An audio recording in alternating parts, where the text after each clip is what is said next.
podem abrir a Bíblia comigo lá em João capítulo 17? João capítulo 17.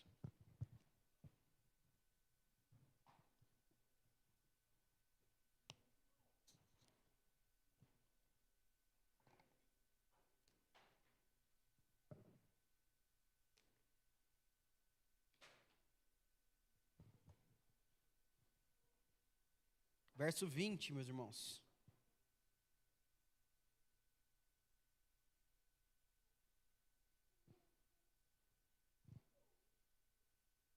A palavra diz assim: minha oração não é apenas por eles.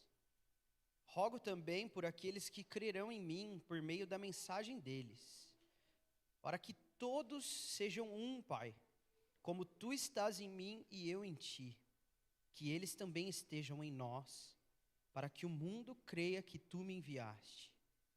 Dê-lhes a glória que me deste, para que eles sejam um, assim como nós somos um, eu neles e tu em mim.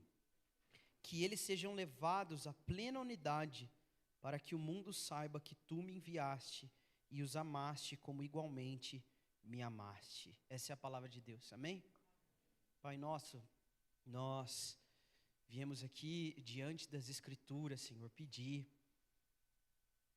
que o Seu Espírito Santo nos ilumine agora. Senhor, nós estamos diante da Tua palavra, Senhor. E nós precisamos que o Seu Espírito Santo nos abra o entendimento, nos abra os olhos, Senhor, porque o nosso desejo aqui nessa noite é ser moldado pela Sua palavra, Senhor. Eu te peço, Senhor, que nesse momento todos os olhos e ouvidos estejam bem atentos àquilo que o Senhor quer nos falar. E que apesar de mim, Senhor, todos os meus irmãos possam hoje sair com o coração fervendo de amor, com o coração como uma terra boa que recebeu uma semente, Senhor, para que a Sua palavra nos gere frutos e frutos que permaneçam. Esse é o nosso desejo, em nome de Jesus. Amém. Amém, irmãos? Irmãos, o que a gente acabou de ler aqui é o nosso mestre orando. Nós acabamos de ler um trechinho da oração do nosso Senhor Jesus. E esse trecho, ele é muito especial, mais ainda do que os outros para nós. Por quê? Porque se você ler João 17, você vai ver Jesus orando, mas você vai ver Jesus orando pelos discípulos, mas aqui no verso 20 você vê Jesus orando por mim, por você, diretamente. Esse é um momento em que Jesus parece abrir um parênteses no que ele está falando, é dizer: Pai, deixa eu dizer, eu não estou orando só pelo Pedro, pelo João, pelo Tiago. Eu estou orando por aqueles que vão crer. Aqueles que muito tempo depois hão de crer. Mas o que é interessante, meus irmãos, é que assim, pense numa situação, sabe, eu desde os meus 4 anos, os meus pais têm servido ao Senhor no ministério.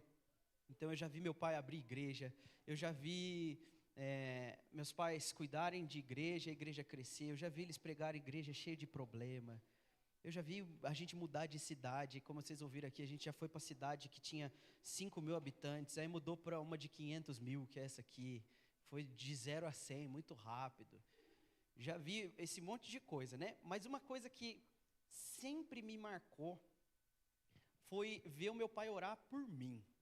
Às vezes acontecia de eu ver ele orando, escondido assim, e ele me citar na oração. Mas é interessante porque às vezes algumas datas especiais, assim como aniversário, né, tinha aquele momento que às vezes era um pouco constrangedor até, de tipo, ele pôr as mãos e ele vai orar, e eu estou ouvindo, não é aquele negócio de eu ouvir escondido, ele vai orar agora um negócio para mim aqui, né? E aí às vezes você escuta uma oração que você sabe o que está querendo dizer aquela oração, né? E é uma coisa que você sabe, ele sabe. Só que aqui, meus amigos, é interessante porque assim, quando você tem um pai orando por um filho, você vai conseguir ter uma direção, um entendimento de uma direção clara que um pai queria que o seu filho tivesse. Agora imagina você ouvindo o seu pastor orar por você. Também, se for só vocês dois, talvez a oração seja um pouco mais direcionada. Ontem mesmo eu vi ele orando pelo Quinha no aniversário. Mas quando você tem o seu mestre orando por você, e esse mestre é o próprio Deus encarnado, você sabe, eu tenho a Mag, minha cachorrinha, quando ela fica curiosa, ela levanta as orelhinhas assim e fica virando a cabecinha, né? Você devia ficar curioso agora para saber o que o seu mestre quer orar por você, porque se ele vai pedir alguma coisa, é Deus pedindo para Deus uma coisa para você. Olha só, né? Nesse relacionamento aqui, você é o mais ralé, vamos concordar, né? Você tem o Deus homem, e você tem o Deus Pai, e o Deus Filho está orando ao Deus Pai em favor de você. Você concorda que o que ele vai pedir aqui é provavelmente a coisa mais importante, não da sua vida, mas da existência de todo o cosmos?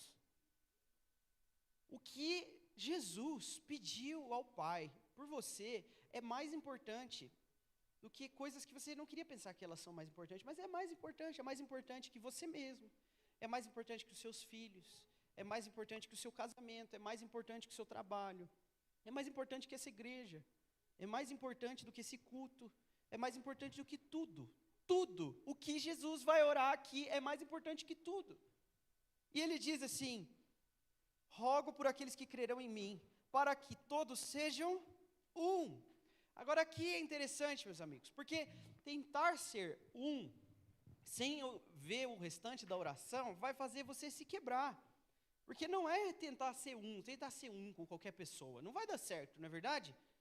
Ele continua dizendo, que sejam um, Pai, como tu estás em mim e eu em ti, que eles também estejam em nós, diga em nós, que eles estejam em nós.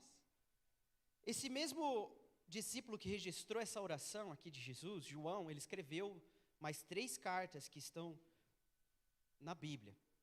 Mas na primeira carta delas, ele explica o tipo de comunhão que os discípulos de Jesus têm entre eles. Ele diz assim: a comunhão que temos é a comunhão do Pai e do Filho. João lembra bem o que Jesus orou. E ele está falando assim, o tipo de comunhão que funciona no corpo de Cristo não é a que se sustenta em si mesmo. O tipo de comunhão que eu tenho com o Quinha, com o Gui, com o TT, o tipo de comunhão que eu tenho com esses irmãos não se sustenta sozinho. Porque eu não consigo sustentar sozinho e eles também não. O tipo de comunhão que nós temos aqui, irmão, não se sustenta sozinho. A comunhão verdadeira, ela nasce de um relacionamento com Deus. Os irmãos que vêm estudando o livro Relacionamentos de Aliança podem notar uma coisa que é muito recorrente, que é as amizades espirituais, elas não acontecem em si mesmas, elas nascem no Espírito. E nascer no Espírito não é um treco místico, que os dois sentam numa cadeira de olhos fechados e ficam esperando alguma coisa descer. Não, elas nascem no Espírito porque são homens espirituais, mulheres espirituais, que fluem por meio do Espírito Santo, que antes de ter comunhão uns com os outros, têm comunhão com Deus. A mensagem do Evangelho, ela não é uma restauração apenas horizontal, e é isso que nós queremos nesse mundo. A restauração horizontal, ela é muito interessante para a sociedade, inclusive. Nós andamos por aí desejando tirar vantagem uns dos outros, naturalmente é assim. Não só os adultos, você pode pôr algumas crianças para brincar e você vai ver. Nenhuma delas vai brigar porque quer servir mais uma outra. Não é verdade? Elas vão brigar porque elas querem o brinquedo mais legal. Naturalmente, nós não funcionamos bem horizontalmente. É por isso que a igreja é ótimo para a sociedade. Porque comumente tira indivíduos que estão dando problema horizontalmente, né? E começa a colocar eles num tipo de relação que na maioria das vezes vai fazer eles se absterem de vícios, de bebida alcoólica, de fumar, de falar palavrão, de trair a esposa. Então vai tirar de muitos desses ambientes que traz problemas sociais. E a igreja vai virando esse baita apanhado de bons cidadãos. Só que nem isso a igreja consegue sustentar, porque os bons cidadãos também não se sustentam nesse relacionamento. Tem uma coisa muito mais profunda, é por isso que quando Jesus vai orar por nós, meus irmãos, Jesus não ora por nós dizendo assim: Pai, eu peço que eles não bebam e não fumem. Pai, eu peço que eles possam não trair as esposas deles. Eu peço, Senhor, que os homens sejam bons pais e as mulheres boas mães. Não foi isso que Jesus pediu.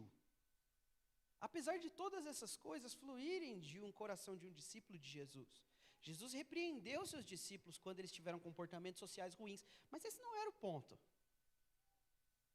Jesus está dizendo assim, se você ler, depois você pode ler essa oração toda, ele vai dizer: Pai, eu vou para ti, mas eles vão ficar. E é por isso que eu peço que eles estejam em nós, para que então eles possam ser um. Sabe por quê, meus amigos? Porque nós estamos num espaço de tempo muito desconfortável. Sabe o que isso quer dizer? Se você lê as escrituras, e muita gente inicia plano de leitura no começo do ano, né? Isso é maravilhoso, eu espero que você esteja em um. Se você não está, começa, dá tempo. Mas Gênesis é o livro mais lido de todos os tempos, né? Porque todo mundo está sempre começando, né? E a minha recomendação para você, se está sempre começando uma leitura bíblica, para de voltar em Gênesis e continua da onde você está, não tem problema, tá bom? Vai fundo. Mas se você quiser começar de Gênesis, também é maravilhoso, eu amo Gênesis. Mas, quando você lê Gênesis capítulo 1, você vai ver que no princípio Deus criou os céus e a terra era sem forma e vazia, o Espírito de Deus pairava sobre as águas, e Deus começa a falar um monte de coisa e as coisas acontecer. Disse Deus: haja luz, e houve luz. E assim vai. E o capítulo 2 é igualmente maravilhoso. Deus cria o homem do pó da terra, coloca ele num jardim, no topo de uma montanha, para que Deus e o homem se relacionassem na viração do dia, todos os dias. O homem então devia se multiplicar, encher a terra. O homem era maravilhoso, é uma história linda. Até que chega o capítulo 3, não é mesmo? E o capítulo 3 é a queda. Tudo dá errado, né? O homem desobedece a Deus, é expulso da comunhão com Deus. E a partir dali, meus amigos, o que é que vem? A partir dali vem muito desconforto, porque você vai ver a maldade do homem ao longo de todo o Velho Testamento. E você vai ver Deus vindo de encontro ao homem, e nós já vamos falar mais sobre isso. Mas você chega no Novo Testamento e tem o Deus encarnado, que coisa maravilhosa, Jesus. João diz que Deus se fez carne e tabernaculou entre nós. É uma coisa linda, maravilhosa. Esse Deus que foi concebido pelo Espírito Santo, nascido da Virgem Maria, padeceu sob Pôncio Pilatos, foi crucificado, morto e sepultado, ele também ressuscitou dos mortos. Ascendeu aos céus e está sentado à destra de Deus Pai Todo-Poderoso, de onde virá para julgar os vivos e os mortos. Maravilhoso isso. Mas nós não estamos ainda nisso onde nós terminamos. Ele ainda não veio para julgar os vivos e os mortos. E é por isso que nós estamos no tempo mais desconfortável de todos, que é o seguinte: Jesus resolveu o problema do pecado, mas nós ainda estamos em um espaço cósmico corrompido, aguardando o retorno de Jesus. Esse desconforto, ele é terrível, sabe por quê? Porque nós não sabemos o porquê Deus faz isso. Por que é que Deus não vem logo e transforma essa terra? Por que é que as coisas não acontecem logo de uma vez? Por que Deus quer esse tipo de coisas? Sem cadeiras, virado para frente e um homem falando com o microfone? Por quê? Por que Deus não vem e restaura todas as coisas de uma vez? Por que é do agrado de Deus que eu me envolva com as pessoas, nas casas delas, e ouço dos problemas dos outros, coisas que eu não queria nem saber? Por que Deus quer que eu esteja envolvido com sala de oração? Por que Deus quer que eu leia a Bíblia e ore? O que isso tem a ver com o plano de Deus? Extremamente desconfortável, né? É por isso, meus irmãos, que Jesus não orou especificamente por programações religiosas. É por isso que Jesus não orou por comportamentos melhores e uma sociedade melhor. Jesus orou por comunhão. Uma comunhão que, antes de tudo, é entre nós e Deus. É entre eu e Deus. Por quê, meus irmãos? Porque Deus deseja concretizar seu plano por meio da comunhão. Deus não deseja simplesmente comunhão porque ainda está com preguiça de concretizar seu plano. Deus não quer pessoa simplesmente sentada numa cadeira ouvindo um homem no domingo à noite, porque Deus ainda está olhando no relógio e falando, ainda não, mais alguns anos. Não. Deus tem um plano, e Ele ama tanto a comunhão, que Ele não quer realizar o seu plano sem isso. Agora, a comunhão, meus irmãos, hoje eu não quero falar com vocês sobre a comunhão horizontal. Eu não quero falar da comunhão entre você e os seus irmãos. Eu quero falar do tipo de coisa que Deus persegue ao longo de toda a narrativa bíblica, ao longo de todos os anos, de toda a história. É o tipo de coisa que Jesus orou. Sabe por que Jesus orou por comunhão? Sabe por que Jesus orou falando assim, eu quero que o Vitor esteja comigo. Eu quero o Vitor em nós. É o que ele disse para o Pai. Eu quero ele em nós. Por que Jesus orou isso? Porque ele mudou de ideia, porque é uma nova ideia, o lançamento da Trindade? Não é, meus amigos. É porque essa é a mesma coisa que Deus queria no Éden. E essa é a mesma coisa que Deus quer no fim de todas as coisas. E essa coisa é mais importante que os seus filhos, o seu trabalho, a sua esposa, o seu esposo, o seu casamento. É mais importante que os seus planos. Eu acho interessante, meus amigos, porque a gente vai vivendo igreja, e aí a gente vai percebendo algumas coisas assim. A gente vem aqui e fala para vocês, meus irmãos, domingo que vem o culto é pela manhã, porque depois nós vamos almoçar com as igrejas caseiras, nós vamos passar mais tempo. E aí é normal que às vezes algumas pessoas tendem a pensar assim, nossa, mas de novo, eu tenho que almoçar com os irmãos de novo, e culto de manhã de novo. Aí terça-feira tem sala de oração, meus irmãos. Nossa, sala de oração, não é assim não dá, cara. Como que eu vou fazer as coisas que eu quero fazer? Sala de oração. E aí, domingo vai ter escola bíblica, meus irmãos. Puxa vida, vai acordar cedo no domingo de novo. Aí o pastor vem aqui e fala, meus irmãos, vocês têm aliança com a comunidade, vocês precisam ser generosos. Vocês precisam dizimar e ofertar, a gente tem planos, nós somos uma comunidade que precisa avançar. E se nós nos não comprometermos, nós não vamos avançar. Aí o irmão pensa, nossa, mas que é dinheiro. Nossa, mas aí, sabe qual é o ponto?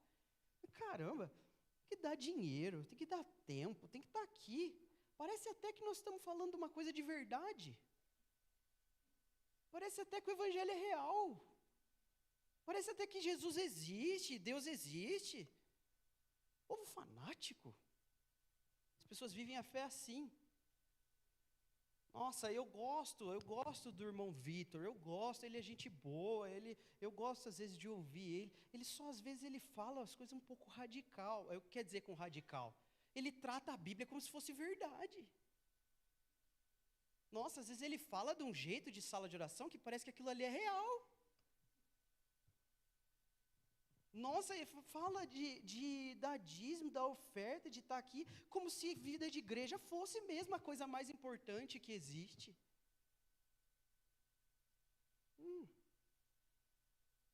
Talvez eu acredite nessas coisas que eu estou pregando para vocês, meus irmãos. Talvez, meus irmãos, é porque essa era a coisa mais importante que Jesus orou. O plano de Deus é maior do que os seus planos. E se não forem, Deus não é Deus. Se Deus cabe na sua mente, esse Deus não é de verdade. Se esse Deus não ofende as suas convicções, esse Deus não é real. Eu sou desafiado, meus irmãos, pelas coisas que prego. Falava isso para a Jamily hoje. Eu tenho problemas também, meus irmãos. E se vocês soubessem todos os meus problemas, talvez vocês não iam aguentar ficar aqui me ouvindo. Eu tenho desafios. Eu ouço e também sou confrontado pelas coisas que digo. E é por isso que eu prego as Escrituras e não os meus pensamentos. Quando eu leio as Escrituras, meus irmãos, eu não vejo Jesus com a expectativa simplesmente do Vitor ser 1% melhor todos os dias. Não é isso, meus irmãos. A expectativa de Jesus é, Pai, eu oro por ele, para que ele esteja em mim. Do jeito que eu estou em você, Pai, que o Vitor esteja em mim. Por quê? Nós veremos agora, meus irmãos. Abra sua Bíblia comigo, em Gênesis capítulo 1.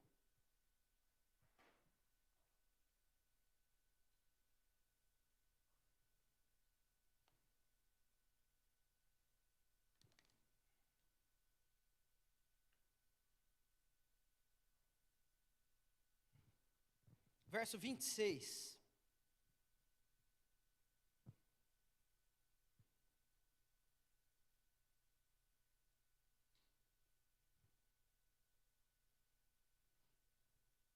Esse texto muito conhecido também.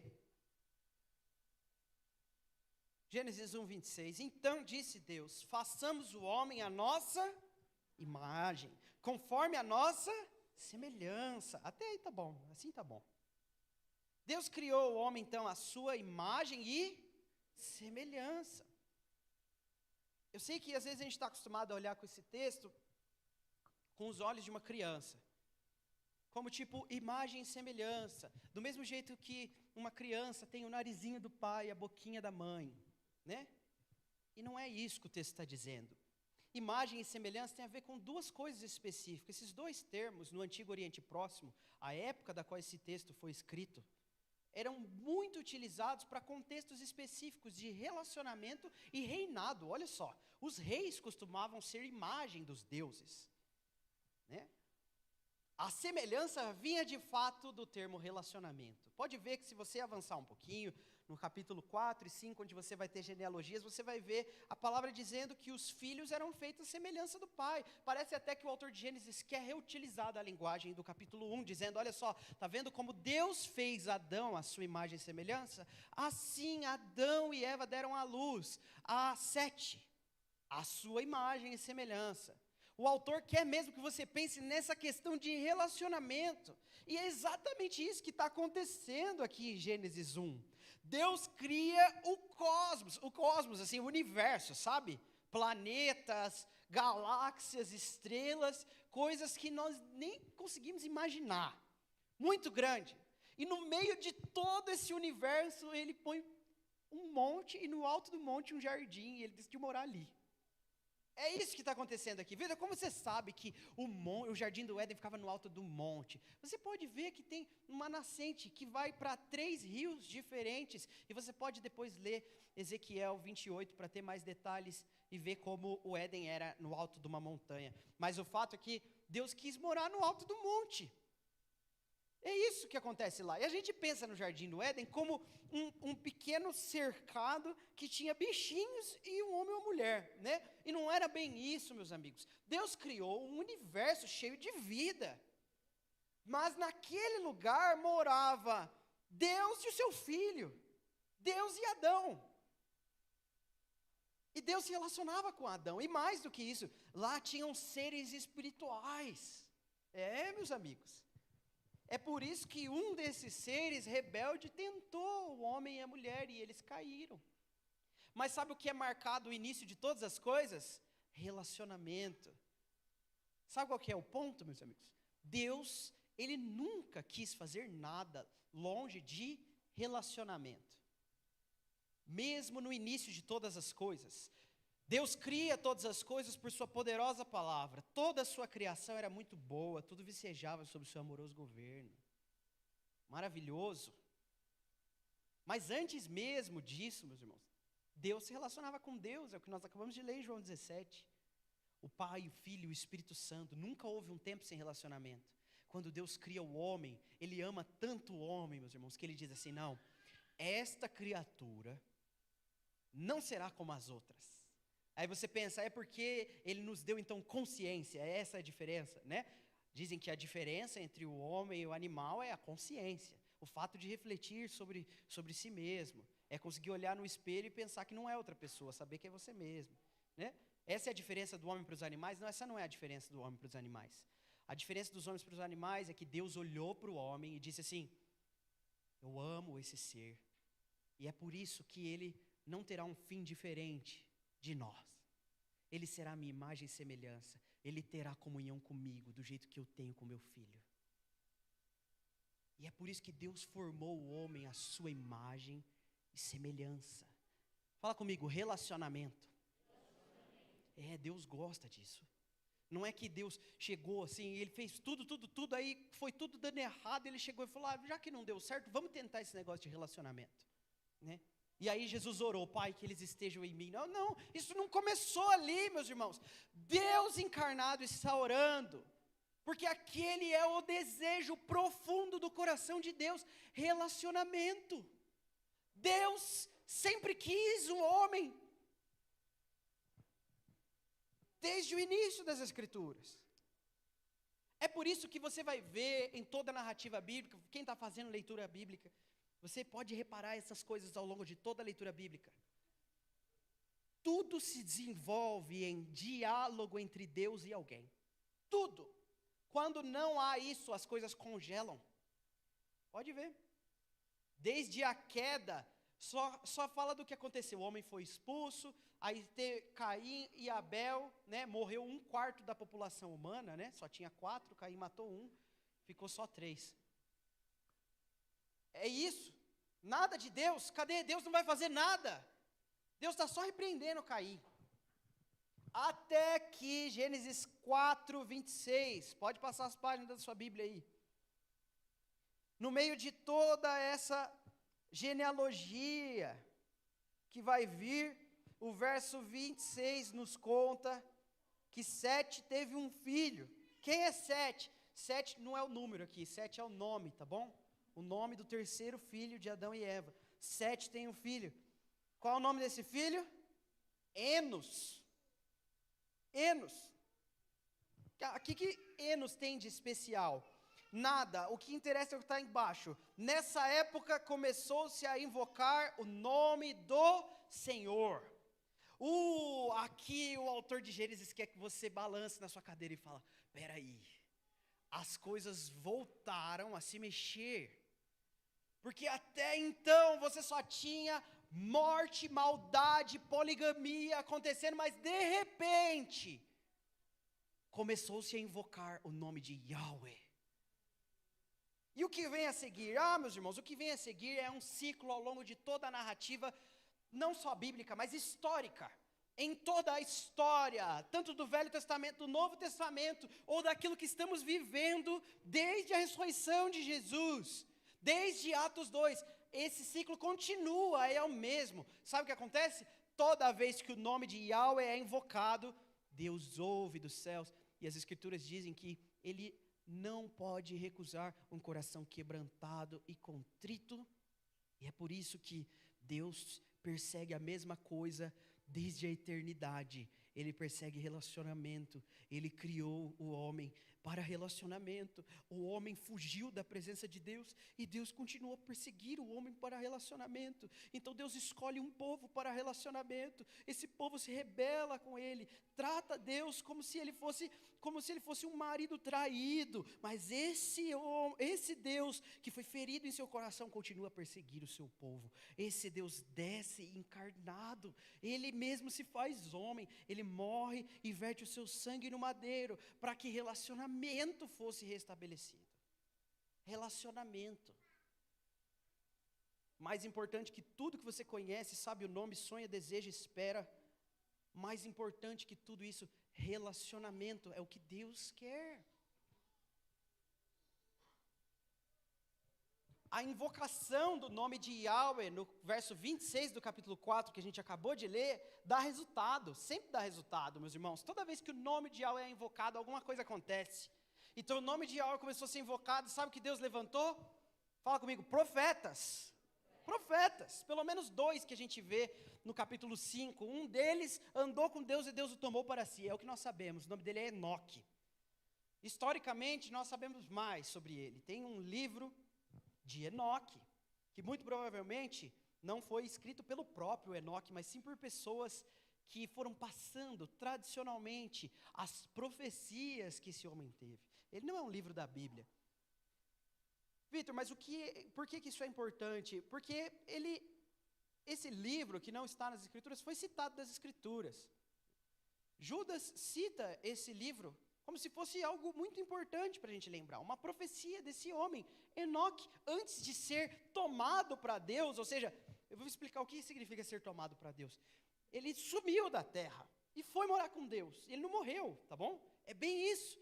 Deus encontrou um homem que andou tanto com ele, que ele disse, eu não quero esse homem mais na terra. Isso aconteceu.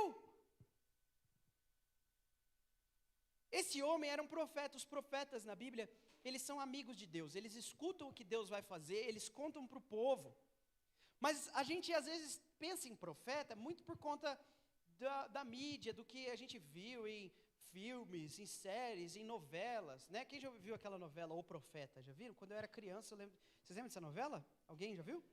Quando eu era criança, eu lembro dessa novela. O ator tinha um cabelinho bem enroladinho. Aí, na época, eu estava indo para a escola, aí eu tinha cabelo enrolado também, e me apelidaram de O Profeta. E não era porque eu era amigo de Deus, entendeu? Era só isso. Então as pessoas pensam, e por conta desse tipo de coisa, as pessoas pensam que o profeta é aquele que faz adivinhações. Assim como o profeta da novela fazia. Ou como os videntes fazem na série Os Vikings. As pessoas estão sempre achando que os profetas fazem isso. E até hoje é a mesma coisa, o mesmo sistema. A gente só tem tecnologia, a gente é igualzinho o povo do passado. A mesma coisa, a gente está atrás de videntes, de pessoas que nos falem o que vão acontecer, porque a gente tem medo do futuro. É a mesma coisa, nada mudou, meus amigos. As pessoas estão atrás de sacerdotes, aí elas acham que se elas ficarem amigas do pastor, então Deus vai estar feliz com ela, do mesmo jeito que o rei queria ter o papa perto dele. A mesma estrutura continua acontecendo. Mas as pessoas veem profetas dessa forma. E os profetas não são isso. Os profetas, na verdade, eles são amigos de Deus. Aí sabe o que os amigos de Deus fazem? Eles conhecem o coração de Deus e eles não fazem previsões do tempo. Eles revelam as intenções de Deus para o povo. O que por vezes resulta em duas coisas. Um flashback, sabe o que é um flashback? Quando você está assistindo um filme e de repente corta para aquela cena um pouco mais sem cor, assim, e é uma cena do passado, sabe? Já viu isso? Tem um flashback. Aí tem é uma expressão em inglês, flashback, que todo mundo conhece, mas a outra, às vezes, o pessoal não conhece, que é flash forward. Sabe o que é isso? É a mesma coisa que o flashback, só que em vez do passado, para o futuro. E os profetas transicionam nisso ao longo de toda a narrativa bíblica. Eles voltam lá atrás para dizer, Ele é o Deus que tirou vocês do Egito, e olha o que vocês fizeram isso. O que vai resultar nisso, a intenção de Deus. Vocês vão ser levados pelos babilônios, vão ser escravizados, vão ficar lá, vão chorar, clamando por Deus. Aí ele volta de novo. Mas como Ele é o Senhor que ama vocês, porque Ele fez uma aliança com Abraão, Isaque e Jacó, Ele há de restaurar vocês para uma terra onde Ele mesmo habitará no meio de vocês para sempre. Os profetas, eles estão sempre transitando nessas coisas. Sabe por quê? Porque Deus quer a mesma coisa desde sempre, relacionamento. E o povo está confundindo as coisas do mesmo jeito. O povo quer bênçãos terrenas. Isso se desenvolve de maneiras diferentes, em tempos diferentes. Na época do povo de Israel, eles queriam adorar Baal e Azera para ter bênçãos nas colheitas. Eles queriam que as colheitas deles prosperassem. Na época do helenismo, eles queriam beleza, aquilo que era bonito, que era belo. Vocês sabiam que alguns judeus estavam até desfazendo a circuncisão? Tenta pensar você como que é isso, ou melhor não. Mas o ponto é que muitos deles estavam buscando o padrão de beleza grego. A mesma coisa, eles desejam. Depois de muito tempo, vão sempre voltando para os aspectos do seu tempo. Há um pouco de tempo atrás, o povo a teologia da prosperidade fez muito sucesso, porque o povo entendia que era dinheiro, é o que precisa de dinheiro. Aí as pessoas começaram a ficar um pouco mais espertas e viram que esse negócio não funciona. Aí agora elas não querem mais dinheiro, elas só querem ser felizes. Então elas estão atrás de ser felizes, e alguém que diga que elas vão ser felizes, elas vão atrás. Meus irmãos, Jesus não orou, Pai, eu peço que eles sejam felizes, Pai, eu peço que eles sejam ricos, Pai, eu peço que as colheitas deles prosperem, Pai, eu peço por saúde para eles. Não foi essas coisas, meus irmãos. Ele diz, Pai, eu peço pela mesma coisa que nós queríamos quando criamos o homem do pó da terra.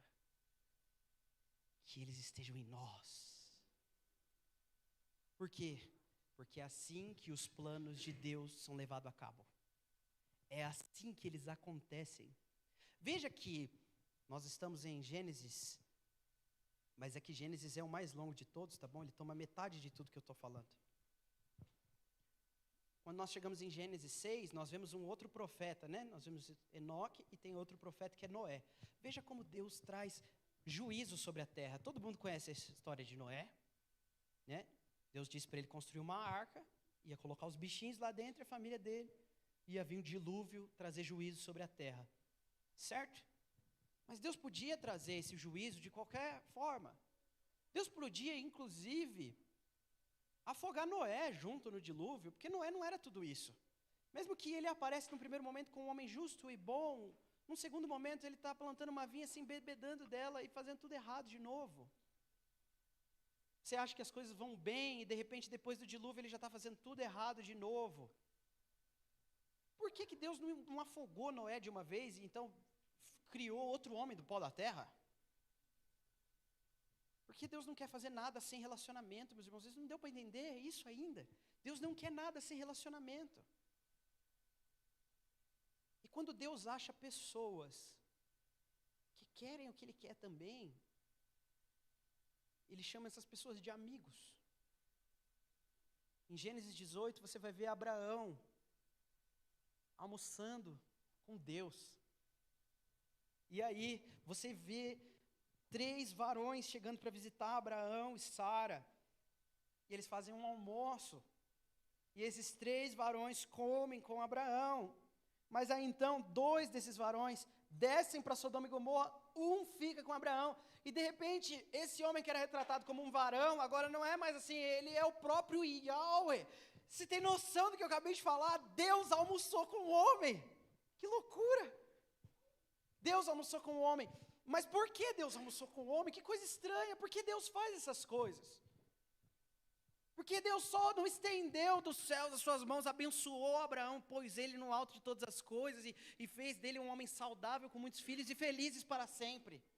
Por quê? Porque Deus quis ir almoçar com Abraão. É simples, você pode ler Gênesis 18. Não vai dar, gente, para eu ler tudo, senão nós vamos ficar aqui até amanhã. Você pode ler em Gênesis 18, Deus fala assim: eu estou prestes a destruir Sodoma, mas eu faria tal coisa sem antes conversar com meu amigo? Deus não quer, meus amigos, as coisas dando certo sem relacionamento. Você quer. Eu quero. Deus não quer.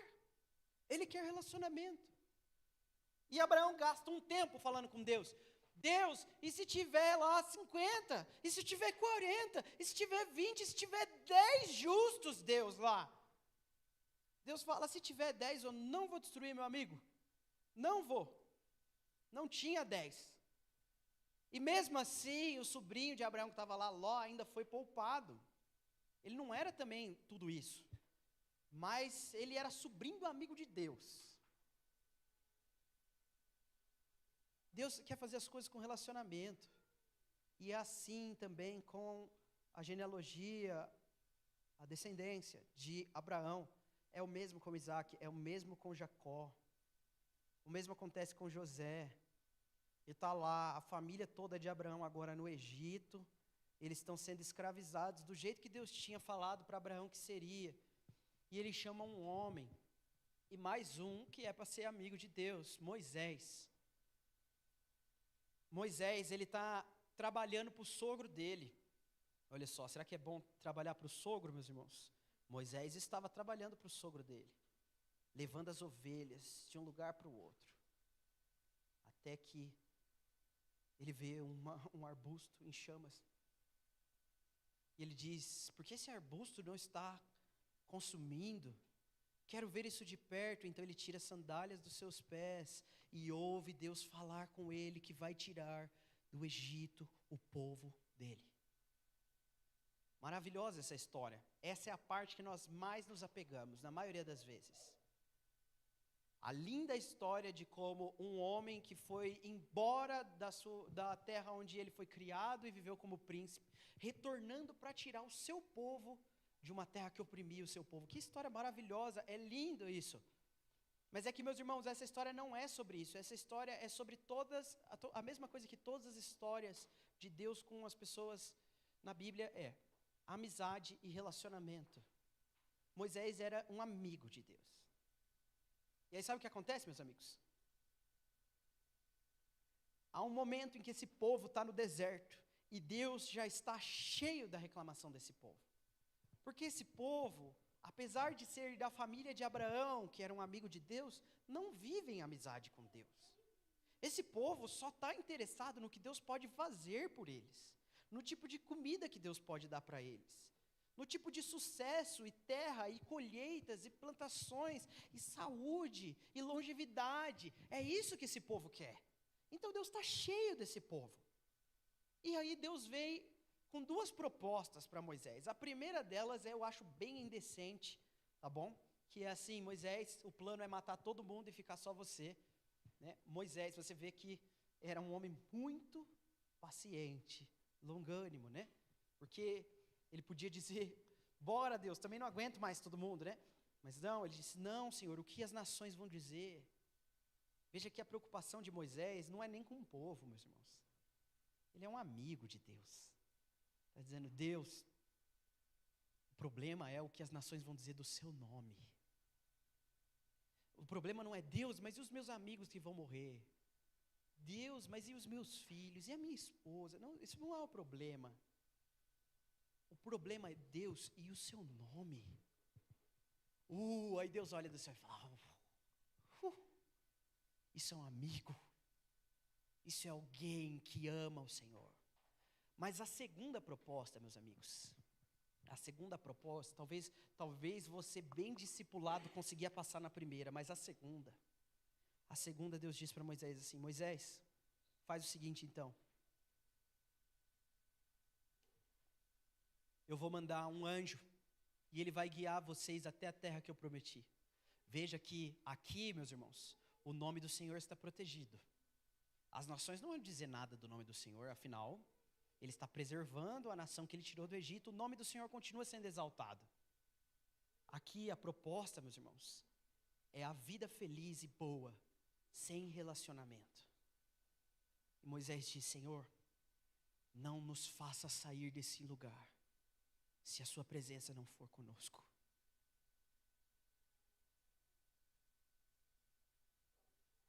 Um amigo. Deus encontrou um amigo.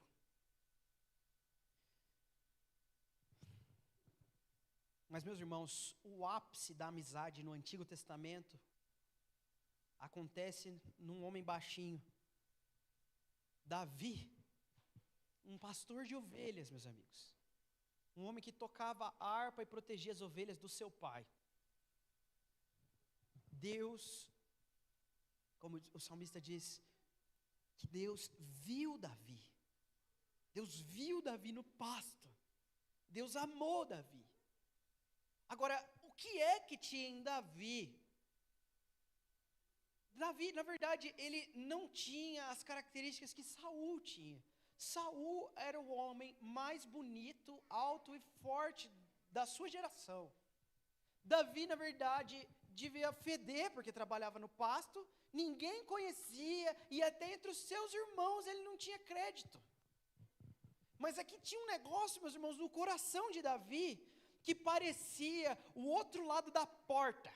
Sabe quando tem alguns casamentos que você vê alguns vídeos que eles são assim: o noivo ele fica de um lado da porta e a noiva do outro, eles dão as mãos e eles fazem uma oração antes de casar. E ali eles estão orando. E assim, o noivo não vê a noiva não vê o noivo, mas eles estão ali, eles se amam, eles querem a mesma coisa. Quando você vê o coração de Davi, a impressão que dá, meus irmãos, é que de um lado da porta tem Davi orando, e do outro nosso Senhor Jesus. Davi diz assim: uma coisa eu peço, Senhor, e eu a buscarei, que eu possa estar contigo no seu santuário todos os dias da minha vida. E do outro lado você tem Jesus dizendo: ó Pai, o que eu te peço é que Ele esteja comigo onde eu estiver. O ápice da amizade nas Escrituras, meus irmãos, acontece num homem simples. Quando Deus escolheu Davi, meus irmãos, ele não era ele não era rico, ele não era famoso, ele não tem nada sobre Davi, ele só pastoreava ovelhas. Mas aqui não é sobre isso, meus irmãos, é sobre um coração que ama o Senhor. E talvez você possa, com a história de Davi, chegar a conclusões equivocadas do que nós estamos falando nessa noite. Porque algumas pessoas podem entender, então, que o ápice da amizade é se tornar um rei. Está vendo? Se você for amigo de Deus, você vai virar um rei. E não, meus irmãos, na verdade, grandes amigos de Deus ficaram bem longe dessa vida de rei. Alguns dizem que foi Madre Teresa quem disse, né? Senhor, se é assim que o Senhor trata os seus amigos, né? Não me admires que tenha tão poucos.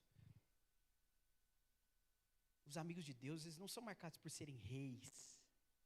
Eles são marcados por quererem o que ninguém no mundo quer. E não é porque Deus, ele é simplesmente alguém que não é muito simpático. Não é essa a questão.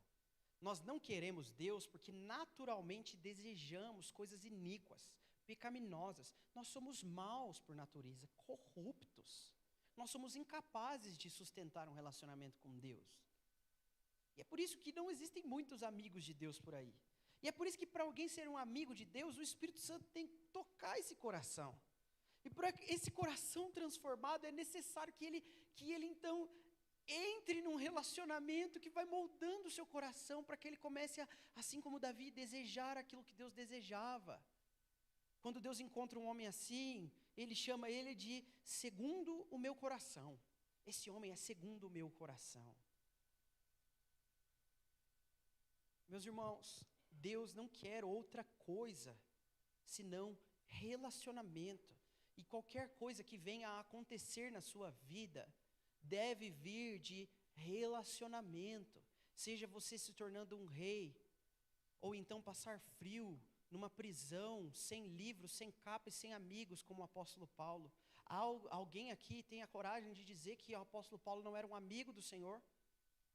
Pois ele não foi um rei, ele não prosperou, ele não teve nem saúde, ele não teve nem esposa, ele não teve filhos, ele não tinha nada, era pobre.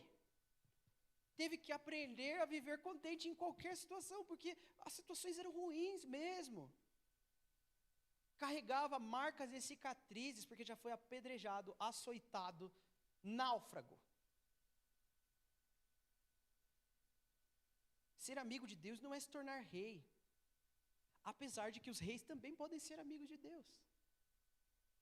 Mas quando nós concentramos, meus amigos, o alvo da nossa vida em qualquer outra coisa, senão aquilo que Deus quer, então, meus irmãos, nós estamos longe da realidade de amizade com Deus. E digo tudo isso, meus irmãos, para finalmente dizer para vocês aqui que o que tem funcionado com Deus ao longo de toda a narrativa, não só bíblica, mas histórica, de todos os tempos, é relacionamento. Relacionamento. Por que essa igreja quer construir relacionamentos de aliança? Porque isso colabora com aquilo que o Senhor quer fazer nesse tempo. Ele quer se relacionar conosco, e a nossa comunhão é a comunhão do Pai e do Filho. Mas por que você deveria desmarcar as coisas que você tem marcado na sua agenda no dia de sala de oração para estar aqui? Porque o Senhor se relaciona conosco por meio de oração. Isso é valorizar o plano de Deus. Por que você devia, sim, acordar mais cedo no domingo e vir estudar as Escrituras com seus irmãos? Ai, mas eu já sei o que está sendo ensinado aqui. Meu irmão,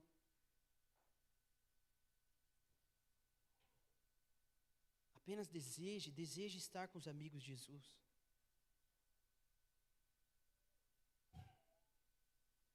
Porque você devia, sim, meus irmãos. Se você, assim, eu entendo, sabia? Eu entendo que algumas pessoas de fato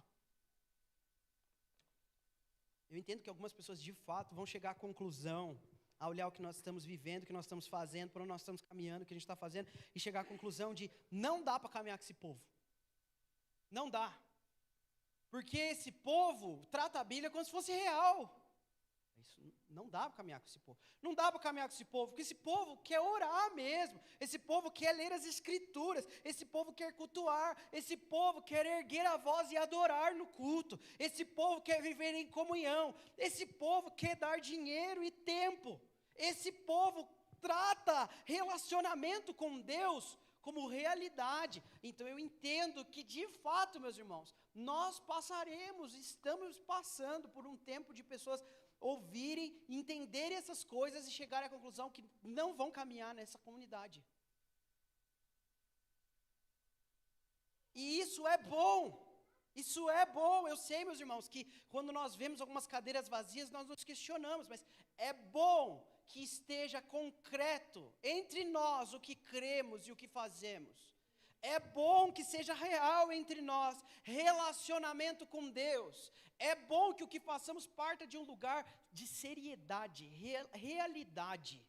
É bom.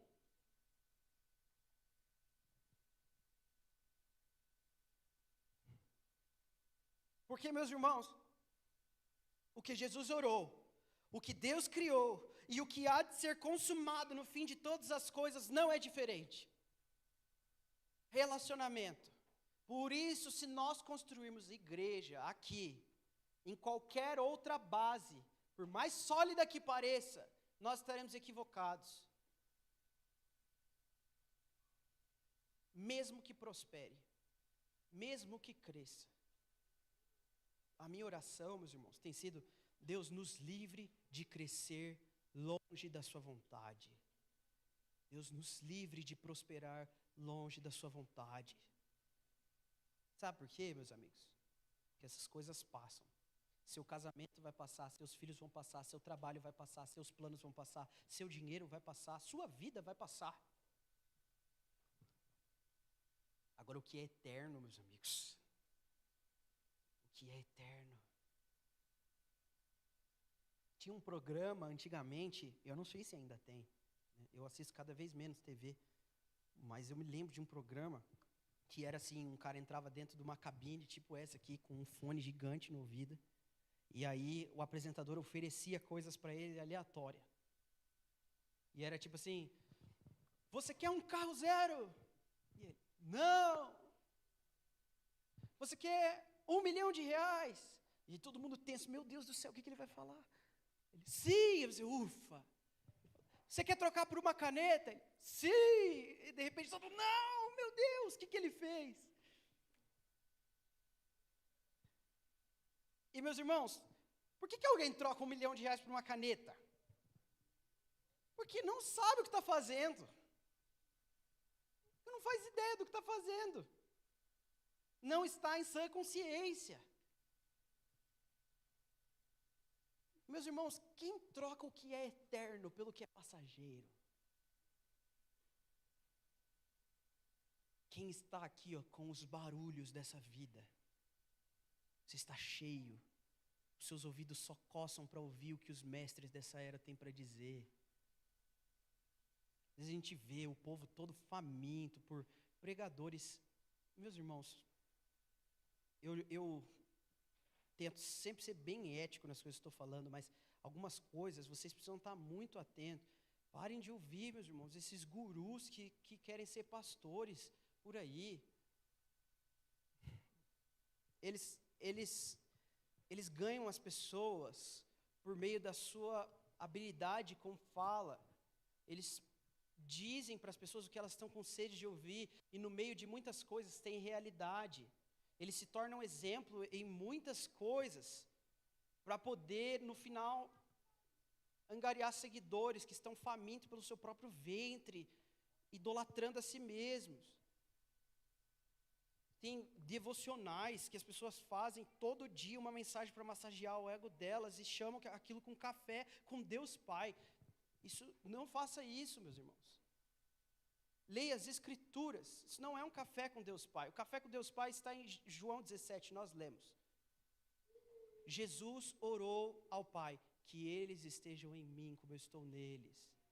Você vai abrir esse devocional, você não vai encontrar nada lá te confrontando seus pecados, te ensinando a ter o caráter de Jesus. Eu vejo as pessoas, às vezes eu me entristeço, eu vejo alguns de vocês, irmãos, compartilhando vídeos de Pablo Marçal, de David Leonardo. Meus irmãos, esses homens, eles falam em nome do Evangelho, eles não amam a Deus de fato.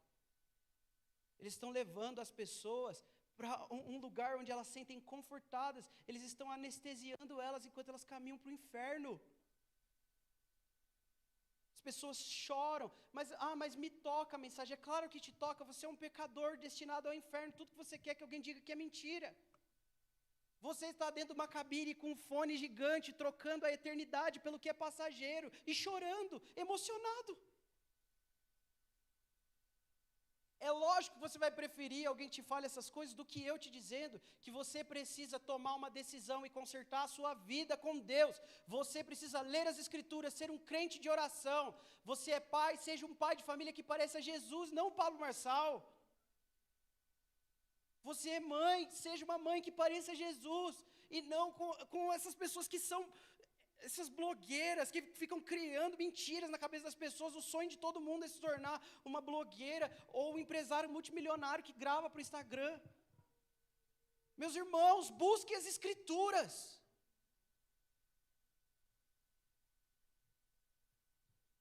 Nós precisamos decidir se nós vamos ter relacionamento com Deus ou se nós vamos ficar postergando, ficando ouvindo essas pequenas doses de mentiras que vão nos massageando o ego, enquanto a gente vai fingindo que a Bíblia é real quando a gente não sente que é verdade.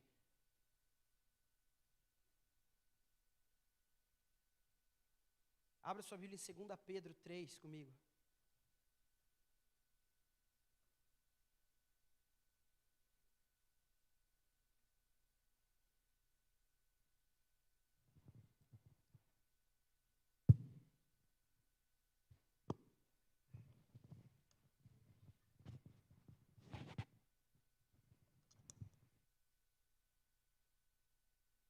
Segunda Pedro 3,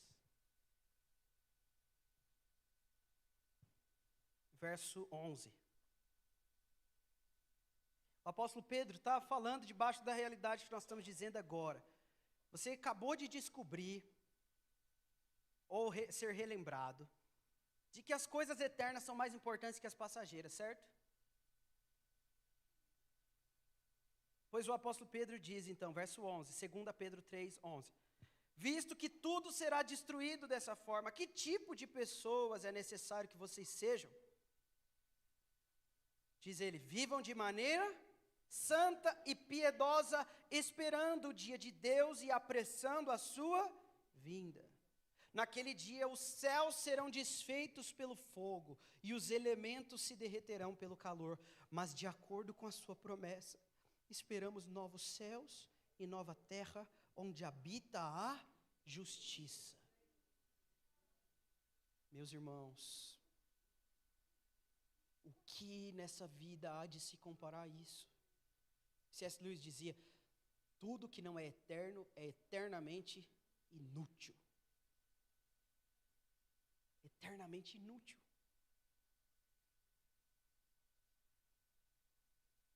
Deus está fazendo algo, meus irmãos, e sabe quem são as pessoas que Ele está usando? São os seus amigos, as pessoas que querem ser amigas de Deus, as pessoas que querem ouvir aquilo que está no coração de Deus, e como a Vivian orou aqui, sentir a dor do coração de Deus e desejar isso.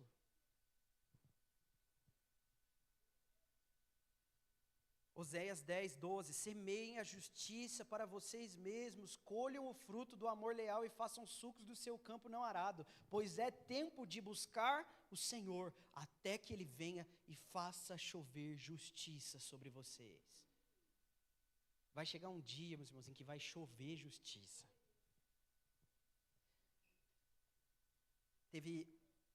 Há umas 3 semanas atrás, teve uma madrugada que choveu muito forte mesmo, que a gente chegou a acordar com uns trovões, assim, muito forte mesmo.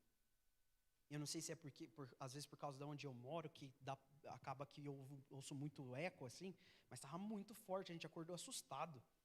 Chegamos a colocar a cachorrinha na cama, porque falou, meu Deus do céu. Os 3 abraçados, assim, calma, vai passar. Mas eu lembro que eu ouvi aquilo e a janela de casa sempre dorme fechada, porque a Jamie não suporta nada de luz assim. Só que, meus irmãos, parecia que tinha gente tirando foto com flash dentro do quarto, de tanta luz que os raios davam. E eu lembro que me veio um temor muito grande, e eu comecei a pensar no dia do Senhor, e imaginar em que nenhum lugar vai poder ser tão fechado que a luz dos raios que saem das mãos dele não vão iluminar. Imagine, meus irmãos, nós ouvindo todos esses trovões, muito mais fortes do que aqueles que me acordaram. Só que, meus irmãos, nesse dia, ele não vai ser o dia de clamar por misericórdia. Não, meus irmãos, nesse dia, os justos que estiverem dormindo mesmo, não mortos, como eu estava, eles vão abrir os seus olhos, eles vão saber o que está acontecendo. O seu coração então vai se encher de justiça, sede, desejo. Amado das nossas almas, venha e faça a justiça de uma vez. Mas o coração daqueles que trocaram a eternidade pelo que é passageiro, ele também se encherá de temor, medo. O que faremos agora? O que faremos agora? Raios e trovões, a chuva de justiça caindo sobre a terra. Pedro e Oséias dizem a mesma coisa. Enquanto esse dia não vem, plantem, vivam de maneira santa e piedosa, aguardando e apressando. Pedro adiciona um elemento diferente que Oséias não adicionou aqui. Ele diz que além de aguardar essa chuva de justiça, nós deveríamos apressá-la. E a pergunta aqui é: como se apressa a chuva de justiça do Senhor? Eu quero que você abra comigo em Apocalipse para nós encerrarmos e você entender qual o nosso papel em tudo isso. Apocalipse capítulo 8. O que você lê em Apocalipse 8 é a última trombeta soando. Uma cena linda. E você sabe que ao soar da última trombeta, o que acontece? Os mortos ressuscitam.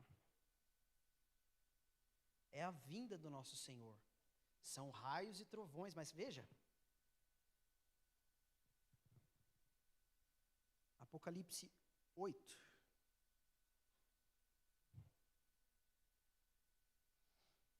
Quando ele abriu o 7º selo, houve silêncio nos céus cerca de meia hora. Vi os 7 anjos que se acham em pé diante de Deus e a eles foram dadas 7 trombetas. Outro anjo que trazia um incensário de ouro aproximou-se e colocou em pé junto ao altar. A ele foi dado muito, diga, incenso, para oferecer com as orações de todos os santos sobre o altar de ouro diante do trono. E da mão do anjo subiu diante de Deus a fumaça do incenso com as orações dos santos. Então o anjo pegou o incensário, encheu-o com fogo do altar e lançou-o sobre a terra. E houve trovões, vozes, relâmpagos e um terremoto. Meus irmãos, o que nós vemos aqui é o resultado do nosso relacionamento com o Senhor. Sabe aquilo que nós vimos lá em Gênesis 4, que desde o nascimento de Enos começou-se a invocar o nome do Senhor? Ali, meus irmãos, é onde isso foi resgatado, porque o nome do Senhor já havia sido invocado antes, desde o Éden. E depois do Éden, aquele homem morto por Caim, Abel, a Bíblia diz que o sangue de Abel clama da terra. Meus irmãos, imagine quanto tempo ao longo de eras e eras, orações de todos os santos de todos os tempos, nenhuma sequer sendo ignorada, clamor por justiça. E aqui em Apocalipse 8 o que nós vemos é o resultado disso.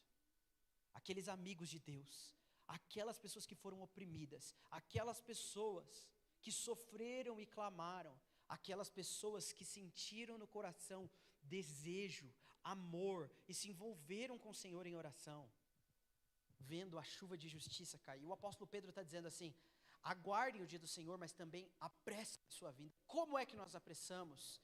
Meus irmãos, nós apressamos a vinda do Senhor por meio de relacionamento. É por isso que Jesus não pediu por outra coisa, porque o que há de acontecer nessa terra não vai acontecer de um jeito diferente da criação, não vai acontecer de um jeito diferente do que foi com Noé, com Abraão, com Moisés, com Davi, com os apóstolos, com todos aqueles amigos de Deus ao longo de toda a história da igreja. Será, meus irmãos, nós somos tão especial assim que nós vamos inventar a roda?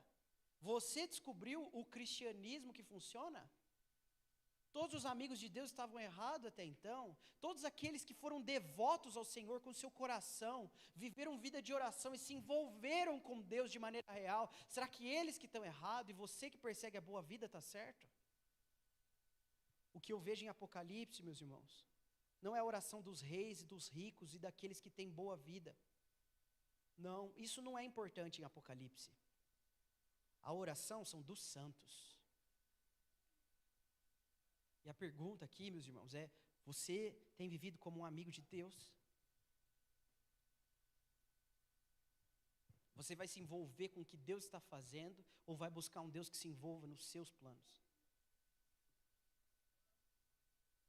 Os inimigos de Deus, meus irmãos, ao longo de toda a narrativa bíblica, são os povos e nações vizinhas de Israel. Mas você sempre vai encontrar nesses povos algum remanescente. Você tem o próprio sogro de Moisés, Jetro, não era israelita. Você tem Raabe, você tem Ruth, você tem muitas pessoas que não eram do povo de Deus. Por isso, Deus não fazia uma divisão simplesmente étnica. O que diferenciava Israel, disse bem Moisés, era o fato de Deus andar no meio deles. Relacionamento. O que diferenciava as nações e fazia delas inimigas de Deus, o que era, meus amigos? Eles adoravam deuses falsos, feitos por mãos humanas. Estar em inimizade com Deus, meus irmãos, não é estar pobre, não é estar falido, não é estar sem saúde. Estar em inimizade com Deus não é quando seu casamento não funciona, não é quando você quebra. Não, isso não é inimizade com Deus. Inimizade com Deus é quando o seu ventre é o seu Deus. Inimizade com Deus é quando você inverte a criação. A criação é Deus fazendo o homem à sua imagem. A perversão é o homem criando um Deus à sua imagem. Só tem um tipo de igreja que funciona. Uma igreja que se relaciona com Deus, meus irmãos. Nós vamos encerrar a reunião já, mas antes eu queria mesmo que vocês tivessem um pequeno período de oração, pequeno mesmo, poucos minutos. Queria que vocês fossem intencionais em se confessar ao Senhor. Se confessar, não estou falando para você escolher um pecado para falar, eu estou falando de um coração aberto. Diga a Ele